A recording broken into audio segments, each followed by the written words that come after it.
This is the Hacker News article on this, or the Hacker News post on this article. AI generated videos to maximally drive a target brain region. So this is where, and then this is, as you mentioned, there's a lot of commentary here. Yeah, sometimes, sometimes Hacker News is all for the comments, not not the link. Yeah. So I mean, it's let's see if they have the actual paper. This is the paper here where They did, they yeah. advertise Okay, the so it paper. comes up now. Yeah. This is Yeah. NEvo, neural guided evolutionary video synthesis for dynamic visual selectivity. So they're using some sort of neural evolution approach, right? Well, yeah, but like, so what's their? Because like, I don't think they generated data. I'm kind of afraid that they used something like Tribe, and so they've got another model that's actually giving them a a sense of the neural activation. But yeah, you can check because the website was down last night. Yesterday. Yeah. So this is the arXiv paper, the Hugging Face code, and then this is, I guess, more Hugging Face code. I don't know why they have two links to it, but so the question that they start up here with is, what kind of video would make a given part of your visual brain light up the most? I guess they mean visual cortex or visual areas in cortex. And then this means the highest activation, or what would give an activation in a certain area. NEvo answers this in silico. So this is, I guess, a simulation. It involves AI-generated videos to maximally drive a target brain region, then uses them to map how visual selectivity becomes increasingly dynamic and social along the lateral stream. So this is the lateral stream. You have parietal areas, occipital areas, and that whole stream of the visual cortex.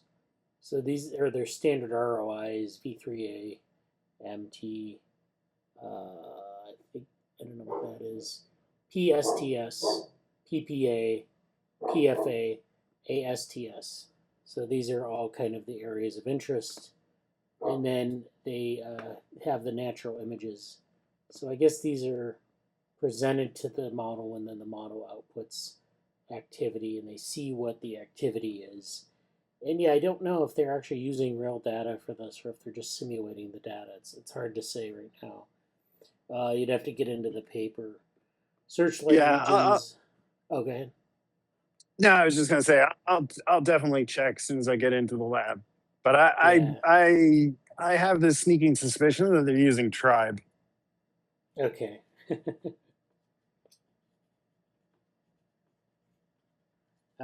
So this is searchlight regions, a dense searchlight across the surface. Each covered sphere has its own synthesized stimuli. So I guess these are just kind of different locations in that pathway, and these are the areas that respond to these images, if I'm not mistaken. So how NEvo works. The first is you start with a digital twin of the brain. So this is, again, just saying that they're simulating it. We train an encoding model with digital twin that predicts how each visual region responds to any video. Now we can ask which video would make a chosen region light up the most. NEvo searches for that video automatically, using the twin's prediction as its reward. So I guess, okay, so we have this evolutionary prompt search, and then we have the prompt, which goes to the video generator, then the visual stimulation, which goes to, I guess, the digital twin, which I guess is based on human brain data, but is a digital twin, and then a reward. Whatever is stimulated in the digital twin is fed back to NEvo as the reward. And then there's another prompt to the video generator, and so on and so forth. So this is it is sort of, I don't know if you could say like it's based on, it's trained on data, and there's a digital twin that then is the thing that's activating. Um, yeah, that may be what they're doing. Okay, and then step two is evolve the prompt. So where every video is described by a handful of genes, which are just like a genetic encoding where you're encoding different properties of the scene. So subject, lighting, motion, mood. NEvo treats them like a population, which just means they generate a population of these genomes, generate a batch, score each with the digital twin, then keep, mix, which would be done by a crossover operator, and tweak or mutate the best outcomes. Over many generations, predicted activation climbs. So I guess you're basically encoding these images of different properties. You're seeing how they activate the digital twin model. You're rewarding, you're Yeah. basically selecting for those images and then or those properties of images, and you're reinforcing them by generating more similar images.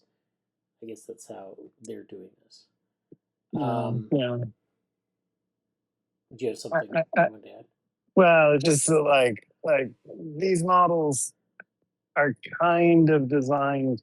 I mean, again, I'll dig in when I'm actually in front of a proper computer, but um, these models are better at giving you the spatial location for this than they are for really predicting activity in the Andreas Tolius kind of way, where Yeah, he's got like neuropixels in actual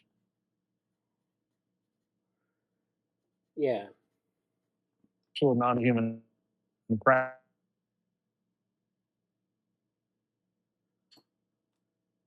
But I could be wrong. But it's interesting, and it definitely says something about the kind of response that it got on Hacker News about yeah, yeah. how people feel about this.